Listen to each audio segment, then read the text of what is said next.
Pour commenter les actualités allemandes puis britanniques, nous sommes avec le général Speidel, qui est le fils du lieutenant-général Speidel, lui-même chef d'état-major du maréchal Rommel. Nous savons que le général Speidel, son père, a été arrêté par les nazis au moment même où Rommel va devoir se suicider. Et naturellement, la première question que je lui pose, c'est quels sont les souvenirs qu'ensuite son père, libéré par les Français en 1945, a pu lui communiquer sur ce drame.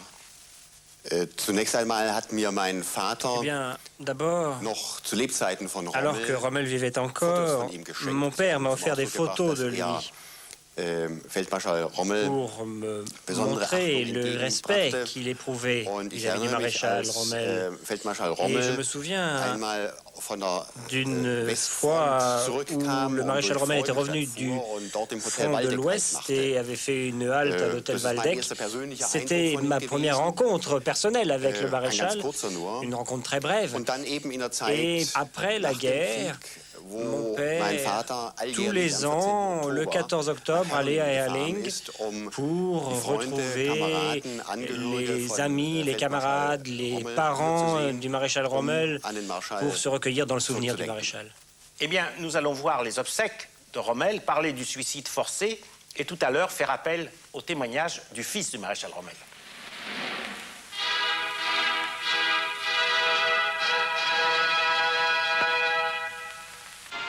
In ganz Europa eilt dem Bolschewismus der Ruf bestialischer Grausamkeit voraus. Den Absetzbewegungen unserer Soldaten in Finnland folgen nach wie vor Zehntausende von Zivilisten.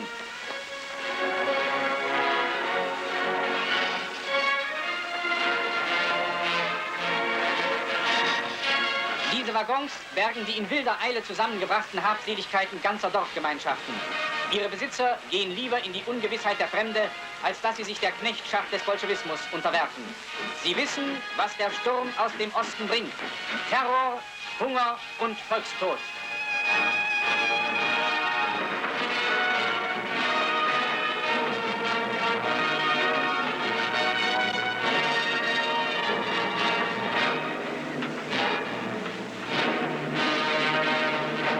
Während das deutsche Volk seine Position zum Endkampf bezogen hat, herrscht im befreiten Frankreich Anarchie im Sinne des Wortes, Kampf aller gegen alle. Auf General de Gaulle wird während seines Aufenthaltes in Paris auf dem Platz vor Notre-Dame ein Attentat verübt.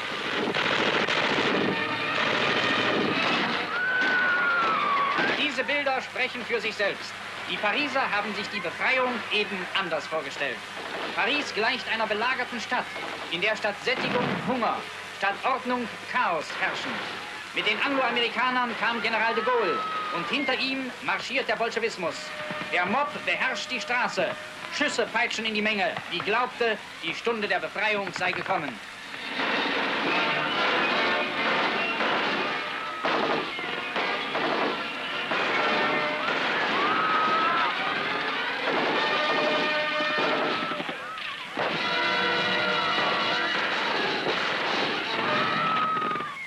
Général Speidel, ce commentaire est assez incroyable parce qu'il s'agit en fait d'actualités britanniques qu'on a placées dans les actualités allemandes. Et les scènes qu'on voit, ce sont des scènes de la libération de Paris où des Allemands de la Wehrmacht, qui ne savent pas qu'un cessez-le-feu a été conclu, tirent sur les Parisiens alors que les Allemands se sont rendus et ont évacué la capitale. Alors parler d'anarchie, de communisme, évidemment, c'est la vieille propagande qui essaye de fonctionner encore, mais pour les Allemands seulement. Wer heute in die frontnahen Städte und Dörfer des Westens kommt, findet ein völlig verändertes Bild. Die ganze Atmosphäre ist hier eine andere. Und doch geht das Leben kaum 40 Kilometer von den vordersten Gräben entfernt, geordnet seinen Gang.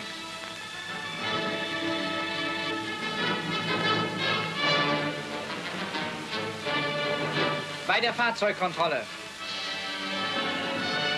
Von Saarbrücken bis in das Gebiet des Niederrheins spürt man den Herzschlag des Krieges stärker als anderwärts.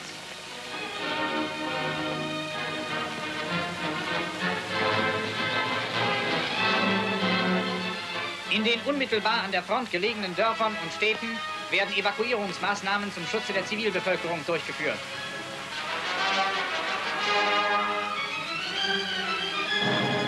Vor allem sind es die Kinder mit ihren Müttern, die in Sicherheit gebracht werden.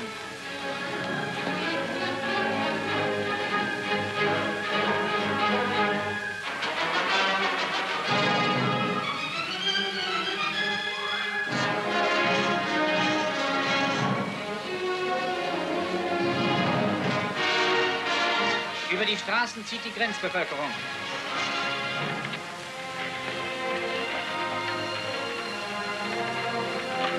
Aus den bedrohten Gebieten wird sämtliches Vieh abgetrieben.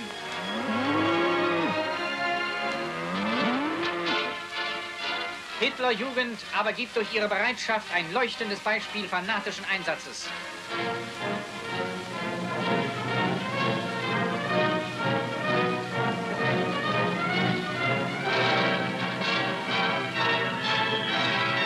In diesen schweren Tagen steht die Bevölkerung des Westens auf der ganzen Linie ihren Mann.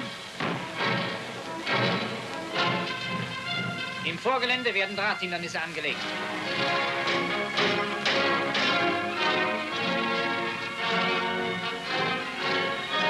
Auch die Frauen der bedrohten Gaue sind mit Spaten und Hacke zum Bau von Befestigungsanlagen angetreten.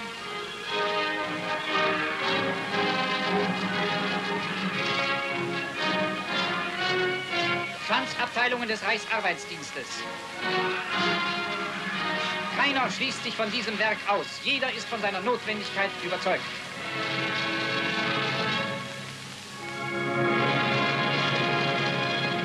Der Glaube der Briten, dass durch die Besetzung unserer Stützpunkte in Nordfrankreich das Feuer der V1 schweigen werde, war ein Irrglaube. Täglich meldet der englische Nachrichtendienst, dass in der vergangenen Nacht deutsche Flugbomben eingeflogen sind. Diese Bilder aus einer englischen Wochenschau zeigen es. V1 lässt sich weder durch Sperrballone noch schwersten Flakbeschuss auf ihrem Weg beirren.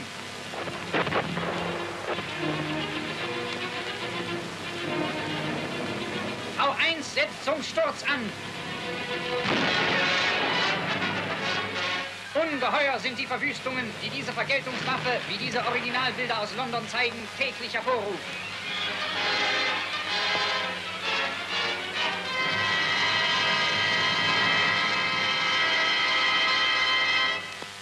Die Schlacht um Aachen. Unter Ausnutzung seiner augenblicklichen Materialüberlegenheit versucht der Feind die Entscheidung im Westen zu erzwingen. Feuernde Batterien im Raum von Stolberg.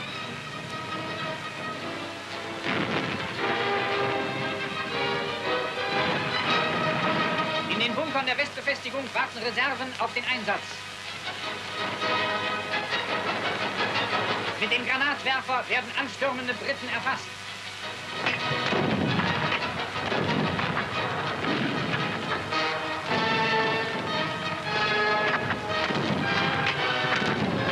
Schweres Feuer liegt auf einem von Amerikanern besetzten Haus.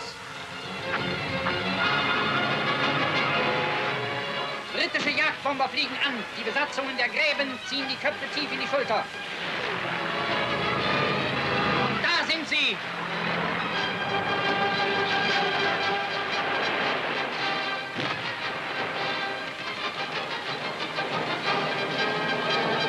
Grenadiere bei der Säuberung einer Ortschaft.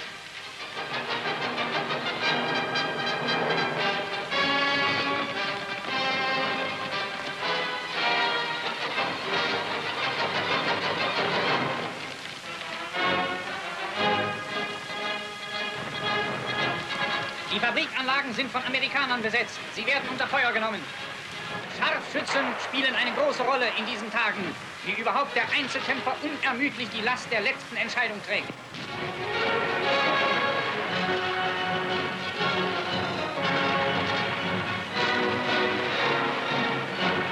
Auf diese Männer in den vordersten Stellungen kann sich die deutsche Heimat verlassen.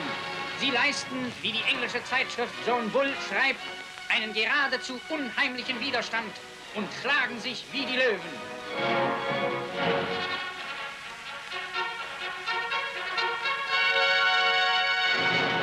Im Osten ist unter gewaltigem Material- und Menscheneinsatz der Gegner zur Herbstoffensive angetreten.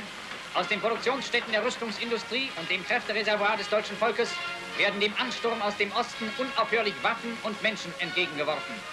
Sturmgeschütze, LKW, Panzer und Brennstoff und die ersten Volksgrenadierdivisionen auf dem Marsch an die bedrohte Ostgrenze des Reiches.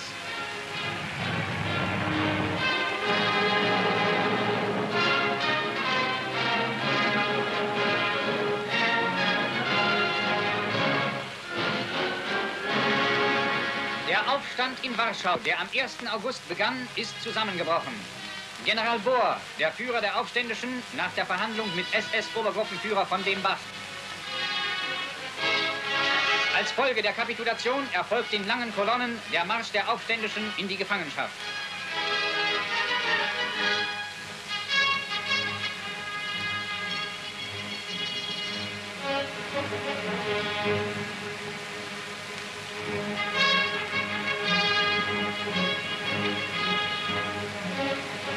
Mit der Abgabe der Waffen ist unter eine der blutigsten Episoden dieses Krieges, die die Millionenstadt Warschau in ein Trümmerfeld verwandelte und Zehntausende das Leben kostete, der Schlussstrich gezogen. Warschau wurde somit zum Sinnbild des Betruges eines kämpfenden Volkes durch die Angloamerikaner. Im Kampfraum Großwardein. Ein sowjetischer Panzerdurchbruch wird bekämpft.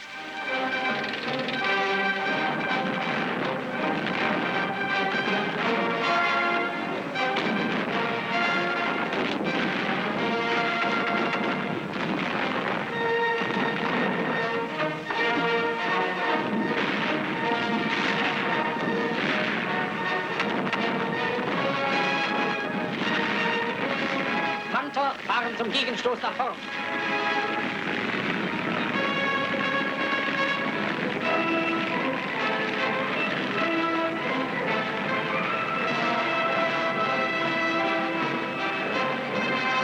Kampfwagen gehen zum Angriff über.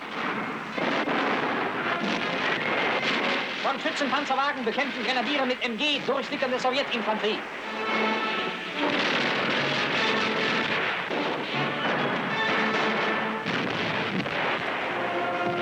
Rumänen stellen sich.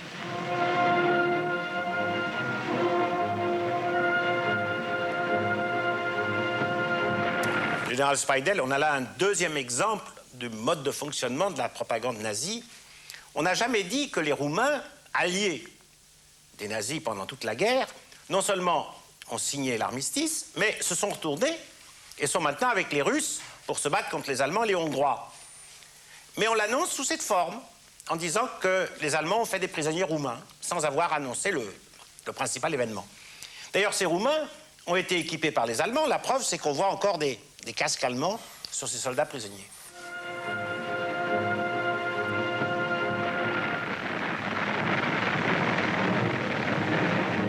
Infanterie im Schutze eines Maisfeldes.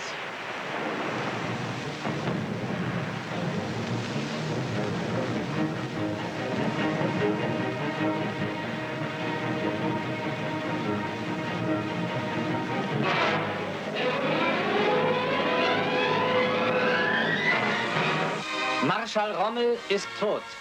Der Held von Afrika, der 2 Jahre lang durch eine wendige und einfallsreiche Führung und einen großen persönlichen Mut eine vielfache Übermacht des Feindes in Schach hielt.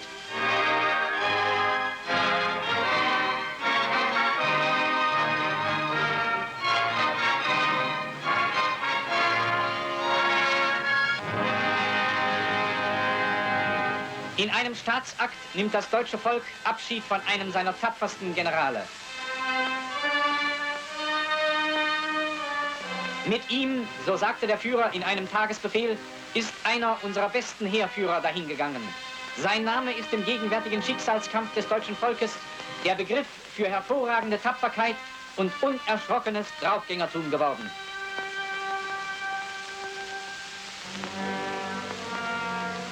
Generalfeldmarschall von Rundstedt legt nach seiner Gedenkrede den Kranz des Führers nieder.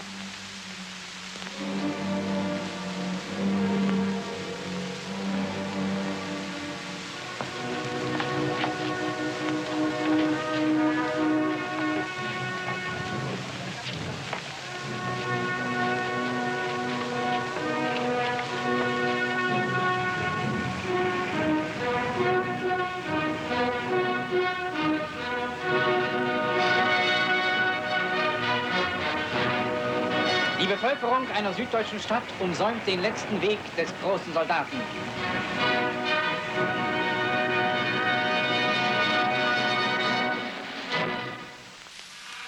So wie sich in der Kampfzeit die Hitlerjugend aus freiem Entschluss zu Führer und Reich bekannte, ist sie heute zur Bewegung der Kriegsfreiwilligen geworden. an historischer Stätte wurde in einer Kundgebung dem Führer die Meldung der Kriegsfreiwilligen des Jahrganges 1928 erstattet.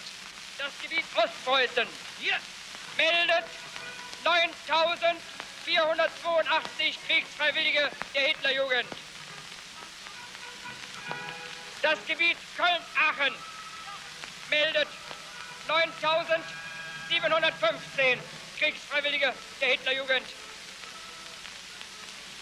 Das Gebiet Moselland meldet 6.112 Kriegsfreiwillige der Hitlerjugend. Heute melde ich Ihnen, mein Führer, dass sich von den Hitlerjungen des Jahrganges 1928 70% kriegsfreiwillig zu den Fahnen gemeldet haben. Die echte Kriegsfreiwilligkeit dieser Jugend wird in der Kampfmoral auf dem Schlachtfeld lebendig sein.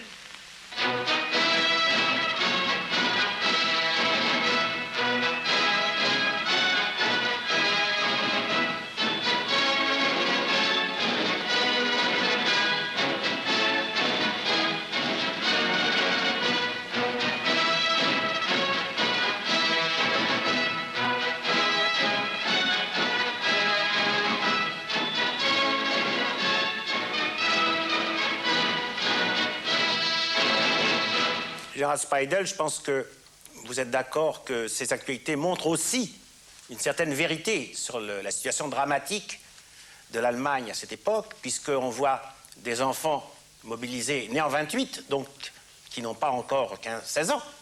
Mais on voit aussi les obsèques du maréchal Rommel, et votre maman y était. Elle a participé à ces obsèques, elle y a été, et je crois que vous avez un souvenir de cette scène. Oui, ma mère a donc participé à ces funérailles nationales, notamment pour entendre des nouvelles de son mari, parce qu'elle n'avait plus aucune nouvelle de lui.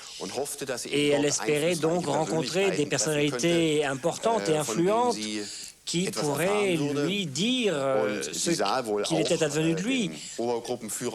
Elle a rencontré Sepp-Dietrich, Obergruppenführer, qui lui a promis de s'occuper du cas de son époux. Et l'ancien chauffeur de mon père lui a appris qu'il aurait été exclu de la cour d'honneur de la Wehrmacht, qui avait été inaugurée après le 20 juillet. Heureusement, ce n'était pas le cas, parce que sinon ça aurait signifié sa mort. Oui. Écoutez, ce témoignage est vraiment important parce qu'il montre à quel point le secret et la terreur pouvaient régner jusque dans les plus hautes sphères de la Wehrmacht. Et pour compléter votre témoignage, si vous permettez, on va vous montrer le témoignage du fils du maréchal Rommel, que j'ai interviewé à Stuttgart, et vous allez entendre ce qu'il dit sur l'arrestation et la mort de son père, et tout à l'heure, je vous demanderai de le commenter. Le 14 octobre, lorsque mon père a été emmené, on lui a dit qu'il figurait sur une liste des conjurés en tant que futur président de la République. Cette affirmation des deux généraux qui étaient venus arrêter mon père n'a pas été confirmée. On n'a jamais rendu public une telle liste. D'ailleurs, cela n'était pas la volonté de mon père. Il est vrai que mon père avait eu des contacts avec les conjurés à Berlin, mais il pensait qu'il s'agissait là principalement de discussions théoriques et que la responsabilité de la fin de la guerre lui revenait à lui et aux généraux en poste en France. Pour ce qui est de l'attentat contre Hitler, qui avait été organisé par Stauffenberg, qui était la figure centrale de la résistance, eh bien, il semble que très peu de gens aient été au courant auparavant. Même Speidel, ni Stülpnagel, ni mon père n'étaient au courant de cet attentat. Stauffenberg, en effet, a saisi une occasion qui s'est offerte et a décidé de façon très spontanée d'essayer de se débarrasser d'Hitler. Déjà plusieurs semaines auparavant, mon père s'était demandé ce qu'Hitler entreprendrait contre lui. Mon père pensait que ses efforts visant à mettre un terme à la guerre sous sa propre responsabilité étaient connus. Mon père considérait également qu'Hitler n'oserait pas le traduire devant le tribunal populaire parce que cela aurait été en fait reconnaître la capitulation, la défaite. Début octobre, mon père avait été convié à se rendre à Berlin et il a purement et simplement dit « Je ne vais pas leur faciliter la tâche, je n'irai pas, j'ai encore des maux de tête et je vais donc avancer la raison de mes maux de tête consécutifs à ma blessure à la tête pour dire que je ne suis pas en mesure de voyager. » Là-dessus, les deux généraux, Burgdorf et Meisel, ont annoncé qu'ils voulaient s'entretenir avec mon père de son affectation future. Personnellement, j'avais été libéré de mon unité pour pouvoir faire la lecture à mon père, qui n'arrivait plus à lire correctement. J'étais donc là. Et même avant l'arrivée des deux généraux, mon père avait dit « Eh bien, c'est maintenant qu'on va voir ce qui va se passer. » Les deux généraux sont arrivés, ils se sont entretenus avec mon père, je ne sais plus combien de temps exactement. Et après cela, mon père est tout d'abord venu voir ma mère, ensuite il m'a convié avec son officier d'ordonnance et il nous a dit qu'Hitler lui avait suggéré de se laisser empoisonner. Il aurait été accusé d'avoir pris part au complot contre Hitler. Les deux hommes lui auraient indiqué que les mesures qui auraient pu être prises contre sa famille, contre ses proches, ne seraient pas prises s'il acceptait la proposition d'Hitler et que d'une façon générale, l'affaire serait également classée à l'égard de son unité de commandement. Le capitaine Haldinger, son ordonnance, lui avait même conseillé de se laisser traduire devant le tribunal populaire, mais mon père a refusé parce qu'il pensait qu'on essaierait de se débarrasser de lui d'une autre façon à ce moment-là.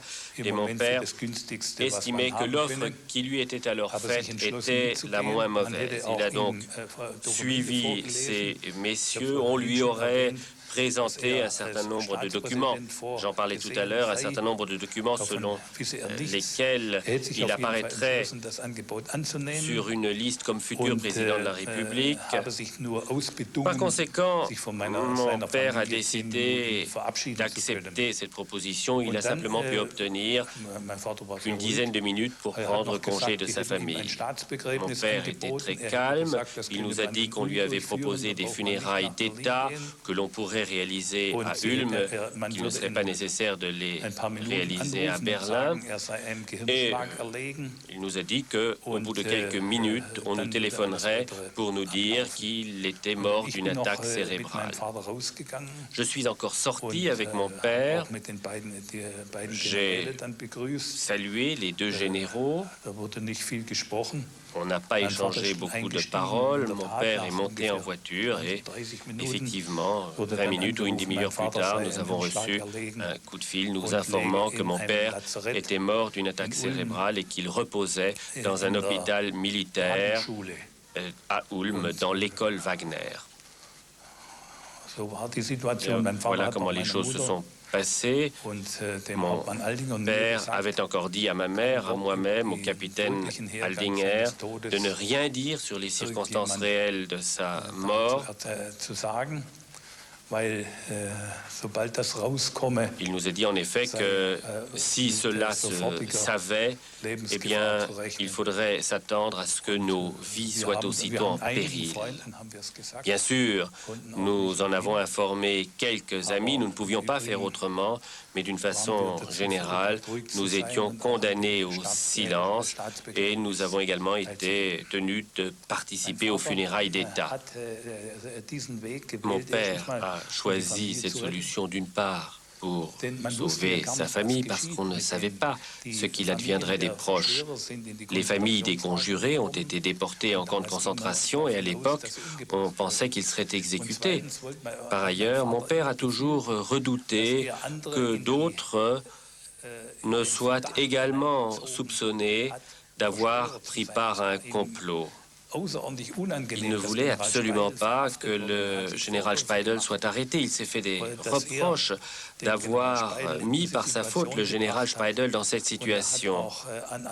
Il pensait également à d'autres, à son ancien chef d'état-major Gause, à son chef opérateur Tempelhof. D'ailleurs, ces deux-là n'ont pas été arrêtés. Hitler les a envoyés dans le chaudron de Kurloff. Ils ont été faits alors prisonniers en Russie et ce n'est qu'après de longues années que les Russes les ont libérés et qu'ils ont pu rentrer.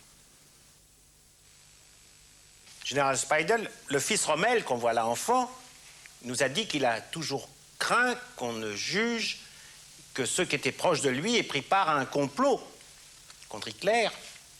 Et notamment, il avait peur que votre père ne soit entraîné dans sa disgrâce à lui. Or, votre père a effectivement été arrêté, et par la Gestapo, comme vous l'avez dit.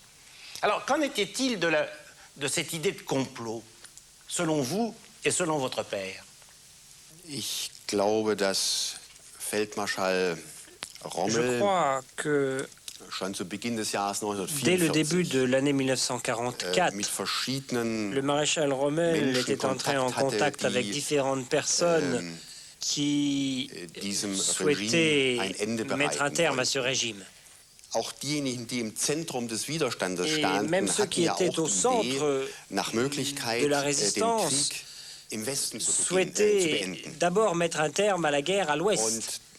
Et cela correspondait aussi à sa perception de la situation. Et cette conception, à ma connaissance, je n'ai pas de témoignage direct comme les a Manfred Rommel. Mon père m'en a parlé, l'amiral Ruge, le bourgmestre Ströling m'a donné des éléments dont je me souviens, mais pour dire les choses de manière peut-être plus claire, je crois, pour ma part, je ne crois pas pouvoir dire les choses autrement. Je crois que le maréchal Rommel avait franchi ce pas intérieurement. Et c'est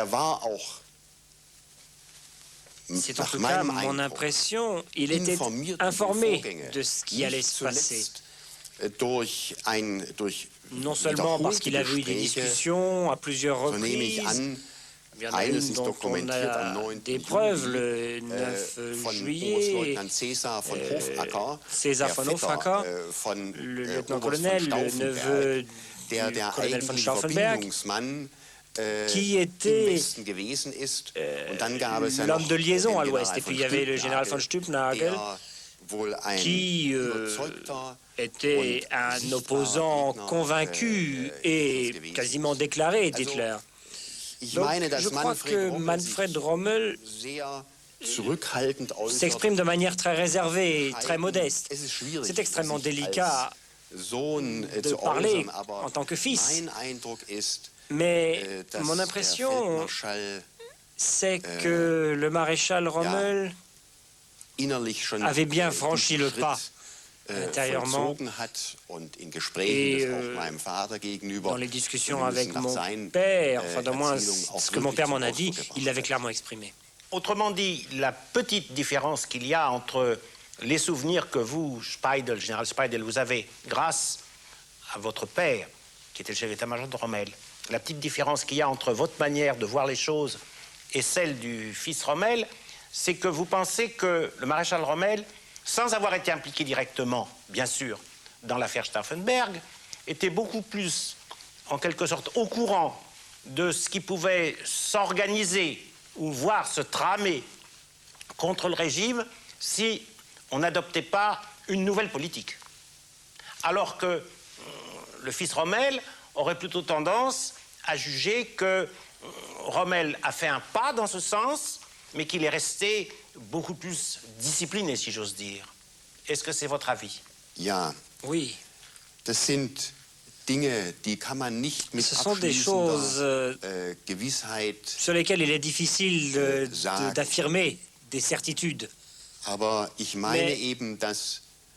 je pense que Rommel avait clairement expliqué son point de vue, au moins à Hitler. Et Manfred Rommel dit qu'il était convaincu qu'il fallait mettre un terme à la guerre à l'Ouest. Et le maréchal Rommel était en contact avec von Stuttnagel, avec Hofrader. Évidemment, il ne savait pas, parce que même ceux qui étaient au cœur de la résistance ne savaient pas quand aurait lieu l'attentat. Et je crois que Rommel n'était pas un homme, comme aurait dit von Dresko, un homme qui aurait dit « il faut que l'attentat réussisse coûte que coûte ». C'était son expression. Mais au plan moral, je crois qu'il avait franchi ce pas. Et je crois que c'est aussi la raison pour laquelle le maréchal Rommel continue à jouir d'une certaine image. Et la Bundeswehr a sciemment donné son nom à 3 casernes et à un navire de guerre. Je crois que, personnellement, le maréchal Rommel a franchi ce Rubicon et, à l'époque, c'était une performance extraordinaire. Parce que toutes ces choses, on ne pouvait les faire que par conspiration. On ne pouvait pas ouvrir de grands dossiers, on ne pouvait pas faire de discours. On ne pouvait en parler que à des gens avec qui on était très proches, des gens en qui on avait entière confiance pour mettre en place des plans. Et je crois que c'est pour ça qu'on ne sait pas vraiment exactement ce qui s'est passé aujourd'hui. Merci, Général Speidel. On a vraiment l'impression qu'on commence à cerner, au moins, comme disaient les historiens grecs, ce qui s'est passé. On va voir maintenant les actualités britanniques. Nous transporterons ailleurs, et notamment à la conférence de Moscou. Here is the world's news in pictures, and this is Pathé Gazette screening it.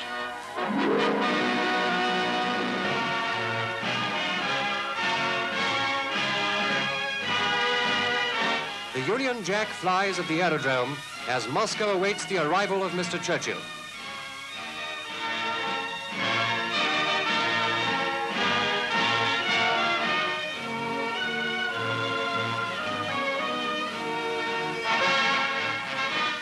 Mr. Molotov is there to greet the Prime Minister and Mr. Eden. It's not surprising the Nazis were alarmed when they heard of this meeting. They know full well that the conferences which followed bode ill for Germany.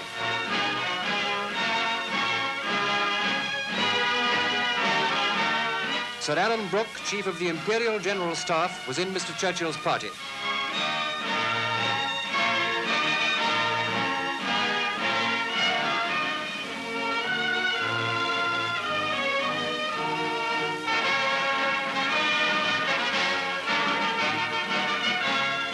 A Red Army Guard of Honor wearing ceremonial white gloves presents arms, and the British national anthem and the Soviet hymn are played as Moscow gives its tremendous welcome.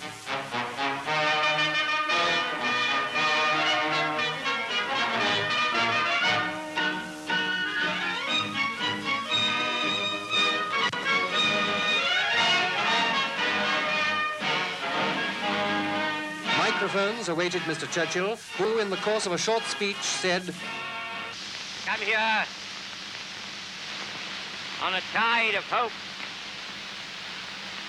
on a tide of assurance that victory will be won.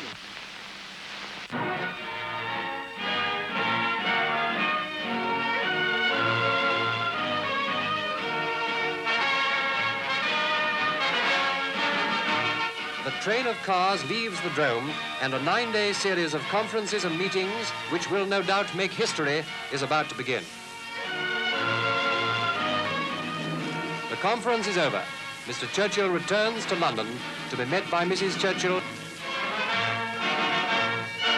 We take it as indicating the success of the Moscow meetings that Mr. Churchill gives the well-known sign. Général Speidel, cet entretien entre Churchill et Staline a donné lieu à un incident fameux que Churchill a consigné d'ailleurs dans ses mémoires. Il n'avait pas averti, bien sûr, Roosevelt de cet entretien. Il lui a simplement dit qu'il allait voir Staline, qu'ils se reverraient tous les trois plus tard. Ce sera à Yalta, n'est-ce pas? Or, pendant cet entretien avec Staline, où il y avait tous ces problèmes qui se posaient de l'avance des armées soviétiques, etc., etc., il a pris un papier, comme ça, et puis, devant Staline, il lui a écrit carrément « Bulgarie, URSS 90%, Angleterre 10%. Grèce, URSS 10%, Grande-Bretagne 90%. Yougoslavie, Hongrie, Grande-Bretagne alliée 50%, Russie 50%. Et enfin Roumanie, 75%, 25%.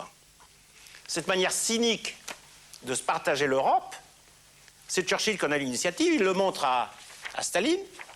Staline regarde, rit, et il dit « OK ». Et à la fin de la conférence, Churchill dit à Staline « Vous ne trouvez pas que c'est un peu cynique de partager l'Europe comme ça en deux ?»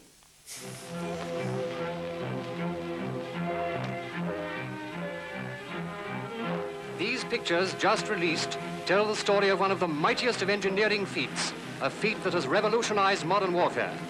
Vast artificial harbors, secretly prefabricated in Britain by thousands of workers, helped to make possible the invasion of Normandy. 2 fully equipped ports, as large and impregnable as Gibraltar, with huge steel and concrete caissons looking like floating blocks of flats, these were built in 7 months and towed to Normandy in sections 3 days after our landings. Wrecked landing craft were blown up with depth charges to clear the channel.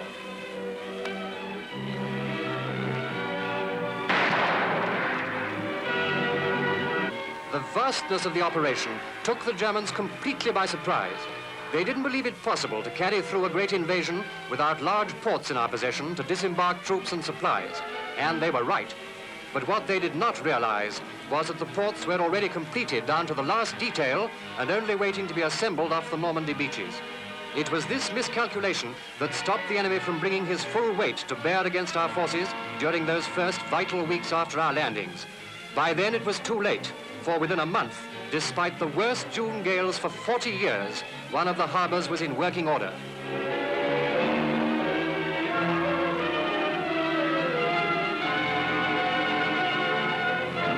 This is one of the whales, with power-operated derricks to deal with the unloading of supplies, which form an important part of Port Winston, as the Merchant Navy calls the great factory-built harbor. The official name of this staggering piece of engineering is Harbour B, B for British, and it lies off the once sleepy Normandy town of Arromanches. This diagram shows the layout of the port. Many ships were sunk by our own sailors from breakwaters. The harbour now takes anything from light coasters to 7,000-ton Liberty ships carrying all the essentials of modern war.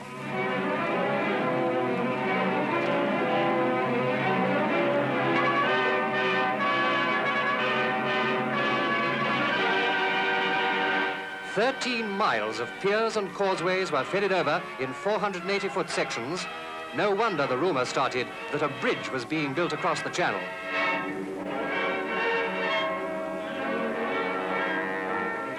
The second harbour, intended for use by the Americans, was so badly damaged by the high seas that parts of it became unusable, and when Cherbourg fell, work on it was discontinued.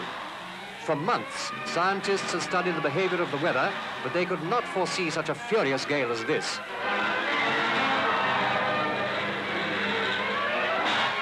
Shipping was piled up and wrecked by the heavy seas, but the harbour was not a total loss. Much of it was salvaged and used to strengthen and enlarge Port Winston. Had the gale continued for another week, the whole operation would have been in danger. But at last it subsided. Now, with every tide, vast quantities of war material are unloaded to be used in the relentless Allied drive. A mighty feat has been successfully accomplished. What Hitler would have liked to do, what Napoleon failed to do, our engineers triumphantly carried out.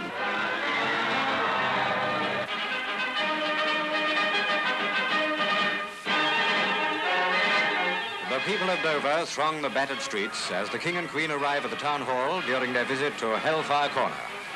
Members of the Women's Royal Naval Service, the Women's Auxiliary Air Force, the Auxiliary Territorial Service and the National Fire Service form a guard of honor and are inspected by their Majesties.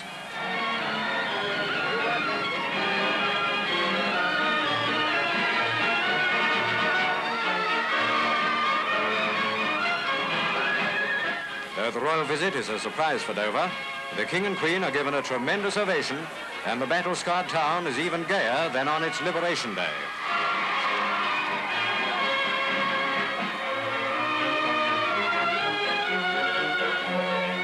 On the seafront, their Majesties see for the first time the famous cave shelters, for so long the home of Dover's people during their terrible ordeal so recently and dramatically ended.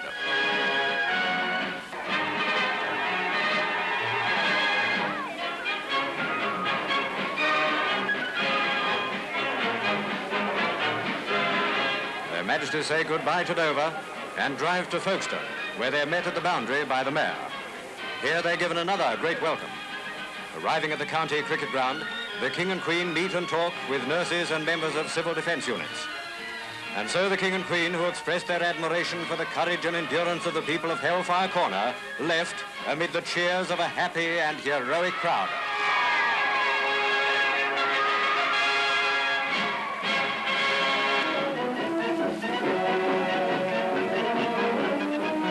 A ship draws alongside at a northwest port. A ship bearing a happy human cargo. Aboard are 1,100 of Monty's desert rats. Nearly all of them escaped into Switzerland from Italian prison camps a year ago. Sergeant Phipps is one of the many with a tale to tell. I was captured on June the 14th at a place called Knightsbridge. I was one of the ill-fated thousands that had to go to a place called Swanee Adam, the worst prison camp in the world. There was flies and lice in galore, and a good many of the men died. Eventually, we was transferred to Italy, where the food was much the same and you still had the lice. But thanks to the Red Cross, we're here today to tell our tale.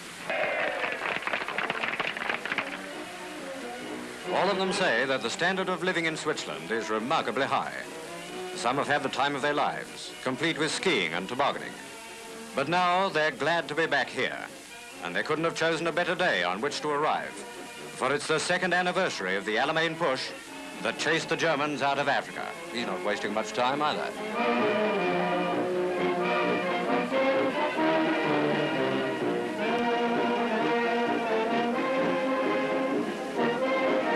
No doubt about this being a really necessary journey. What a welcome will be waiting for these boys at home.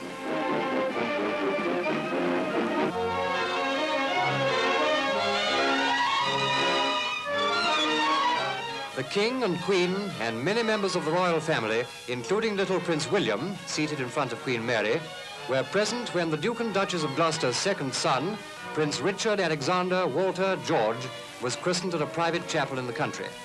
The christening was performed by Archbishop Lord Lang of Lambeth.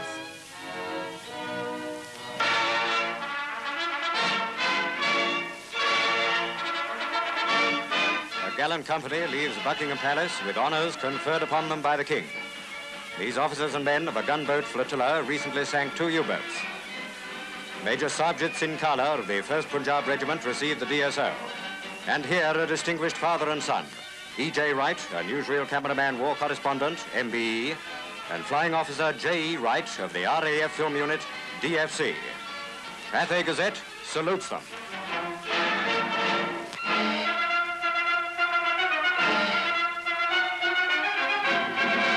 As the German occupation of southern Greece begins to break up under the onslaught of British land forces and local partisans, ships of the Royal Navy and destroyers of the Greek Navy head shorewards through the waters of the Aegean. They carry large forces of troops to put an end to another chapter of Nazi tyranny and oppression.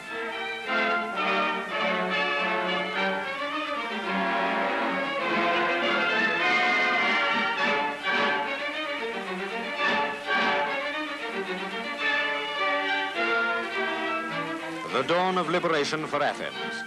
Under cover of darkness, the warships had anchored off the Piraeus, and when light came, the troops entered harbor. Try to imagine the feelings of these people as they watch our men disembarking to bring freedom to the Greek capital.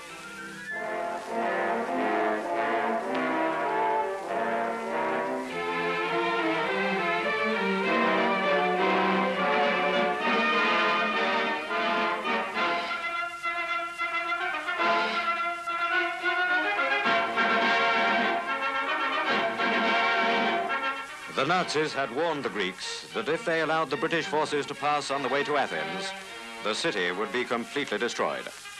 But once more, the Germans had made a threat they could not carry out. Almost the only damaged buildings our troops saw were the ancient ruins on the Acropolis. After long years of alien rule, the Greek flag is openly and ceremoniously displayed. These Greek beauties can smile freely again.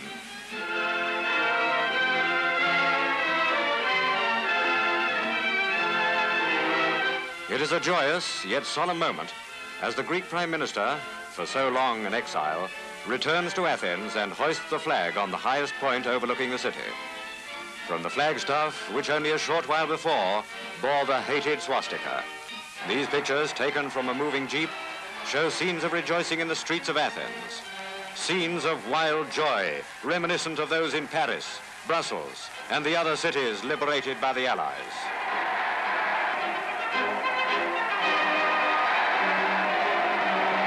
The Athenians have obviously taken Mr. Churchill to their heart, and our Tommies come in for some well-earned praise as well.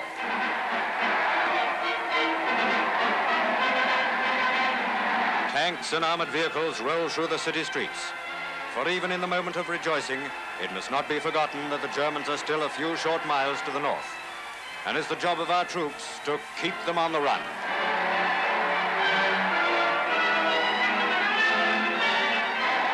The cheers of a grateful people mark the climax of 22 memorable days, during which half Greece has been liberated.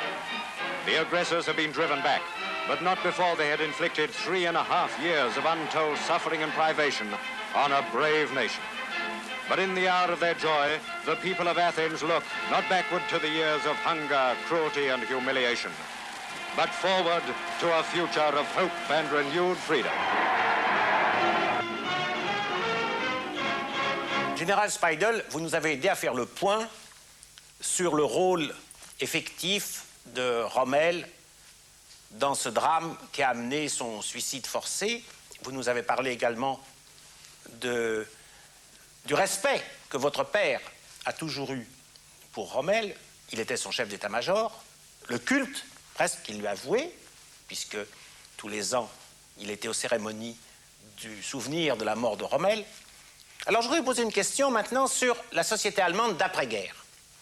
Quand peu à peu, on apprend que Rommel a participé, non pas à un complot, non pas à une conjuration, mais d'une certaine façon, c'est un peu dressé contre Hitler.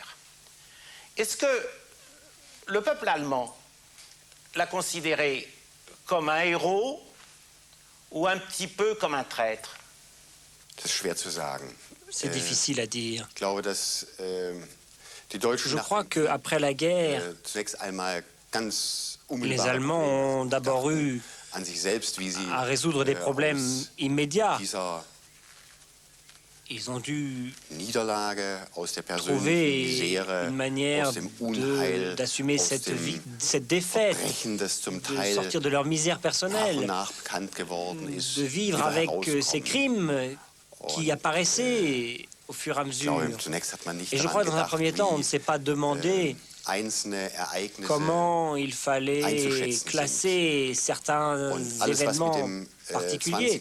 Et tout ce qu'on a su sur le 20 juillet, je crois qu'on n'a pu l'assimiler que petit à petit. Et le 20 juillet n'est devenu que peu à peu une partie de notre histoire et une partie d'une tradition qui peut être maintenue dans notre état de droit démocratique. Je crois que beaucoup de soldats, tout de suite après la guerre, ont eu beaucoup de mal à comprendre le 20 juillet, parce que, comme vous l'avez dit vous-même, jusqu'au bout, ils s'étaient battus pour leur patrie.